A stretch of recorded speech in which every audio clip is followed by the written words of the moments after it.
Naluoy siya siyang apo kay iyang apo nag-working student Carlo, imong anak nag-working student Carlo. Naluoy siya because dili dapat mahitabo. Dili dapat mahitabo. Kay wala ang imong father, ang imong sariling dad is he was hopeful nga mag-change ka. But you running the 50 million, money from your dad is something na dili niya gi-expect.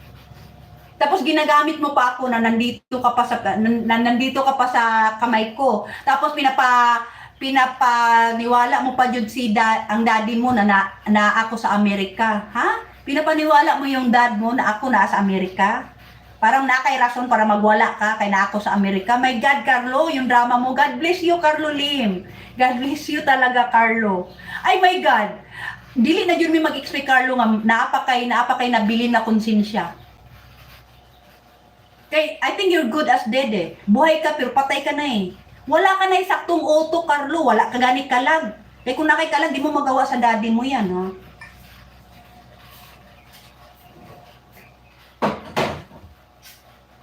Nood na istorya na yung mga tao ng mga inana. Oh my God, agay na ko. Alam mo, I'm so sad for his dad. I'm so sad for your dad, Carlo. Because hindi niya deserve. He worked hard to his life.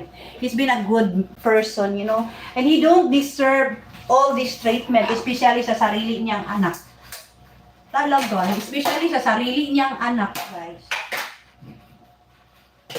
Alam mo, Dave, na-remember ko bigla si Carlo. I really don't know why. Tapos pag na-remember ko yan, nagagalit talaga ako.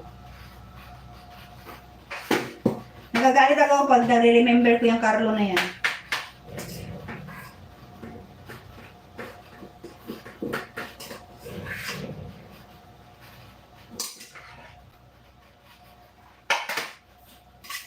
Paglungkad kong kalon, dahil ito itapon ko na to, shoot.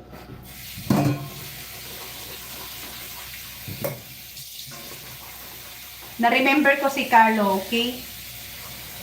Alam mo, kahit ako, gusto ko maluin ni Carlo, ay gusto na ko i-blame na ako sa pagkukulang sa parents niya during that time na he needed it most. Gusto ko i-blame, pero alam mo, kung naadyo kay konsensya nga tao, kung sakto dito nga tao, dili mo buhato ng inana, uy, especially ang imong amahan, your father is a good father.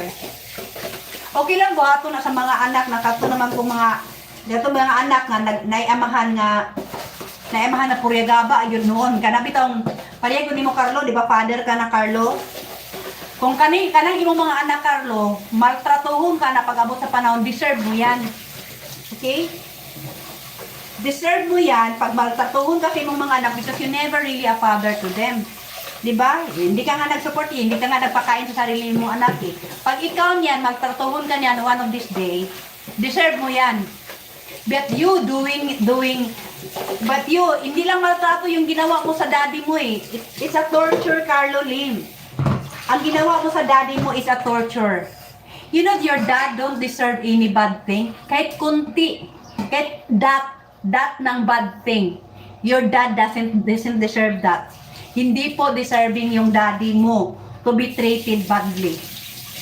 Pero yung ginawa mo mismo, ikaw anak mismo ang gumawa sa the worst and horrible thing that a son could ever done to his father.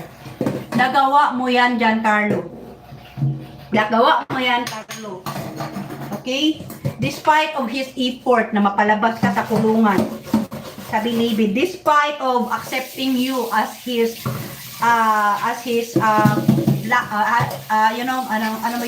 black sheep na anak. Okay? He accept all of that about you, Carlo. Pero knowing bitaw na pati yung mga apo niya, mga anak mo nag-suffer because of what you did. Kasi ang tingin ko sa daddy mo is it's okay to him eh. Siya na lang yung saktan mo. But not to the point sa mga apo niya, yung mga anak mo, Carlo. Doon siya umiyak eh. Doon siya umiyak talaga. Knowing na nag-suffer yung mga anak niya mo at mga apo niya mismo.